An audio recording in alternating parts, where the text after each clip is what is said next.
morning, everybody, and thanks for joining in again this week here at Nexus Cooperative. Big news in the grain markets. Soybean market is off about 57 cents in the past week. Corn, remarkably, is virtually unchanged from a week ago. We closed out last night at 404 on corn, old crop corn, new crop corn 374, old crop soybeans 1053, and new crop soybeans 983. Those are all terminal bids. About the only thing that I'd have to comment about our cash grain markets is the old crop soybean basis is up a nickel over the past week. Again, big news in the commodity markets, huge sell-off. I've got the managed fund money right now is somewhere in the vicinity of about 370,000 net short contracts. That's a record right now. Soybeans, I predict that number today at about 175.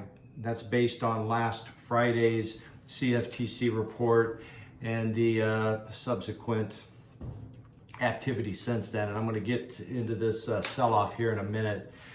As far as our crop condition, not a lot to remark there.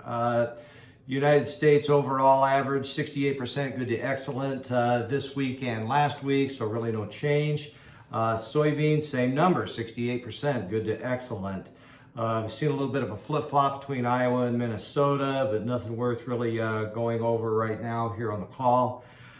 The NOPA crush, which is National Oilseed Processing Association, as predicted, yesterday afternoon announced 175.6 million bushels of monthly crush. That's below the average estimate of 177.9. So the big buildup in the soy crushing industry is indeed happening. It's just not quite happening at the predicted pace. Crush margins are holding in there fairly well. I ran a new crop crush analysis a bit ago, and certainly the new crop scenario is a lot different than old crop scenario with that industry. We'll see how that plays out, but at least for now, there's not a lot of incentive for the commercial crushing industry to get particularly aggressive with new crop beans. That's also true with the export market, and that's the problem right now with soy. The Friday's WASDE report, not a lot of changes there, and we really didn't expect any. We're still seeing our national corn yield checking it at 181 bushels per acre.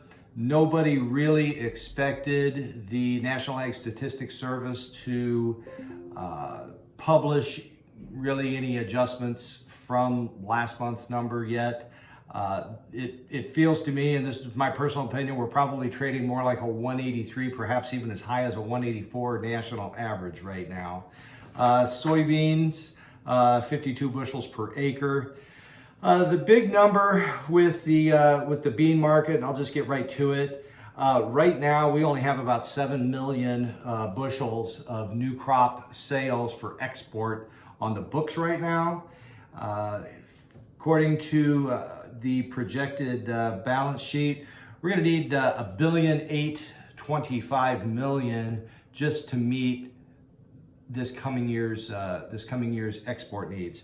The market is in a position right now where it's buying that business. That's why we've seen such pressure on the market. As I speak to you right now, let me take a look at it. Have it handy in front of me. Looks like the corn market is up about 3 cents for new crop corn, and new crop soybeans up about a nickel. So we are seeing just a little bit of recovery today versus the past 5 days. It's really about it for grain markets. On the brighter note, we are seeing a reversal in our interest rate markets, and I know that that's somewhat of a departure from grains. But again, the cost of carry, the cost of operating capital is a big subject in the business we're in. Right now I'm seeing 2-year securities versus 10, only trading at about a 3 point invert. So that's an improvement of 2 to 3 points depending on whose analysis you're really looking at. It's going in the right direction for those of us that need capital, and that would be all of us. So the last thing I want to part company with is that we're still having our open house on Thursday, the 18th of this month. 5 o'clock is the opening, and Steaks and Ice Cream are on at 6 o'clock. I invite all of you here to come see us at Nexus Cooperative. We'd love to see you and enjoy some company with you. Till then, wish all of you the best, and thanks for tuning in.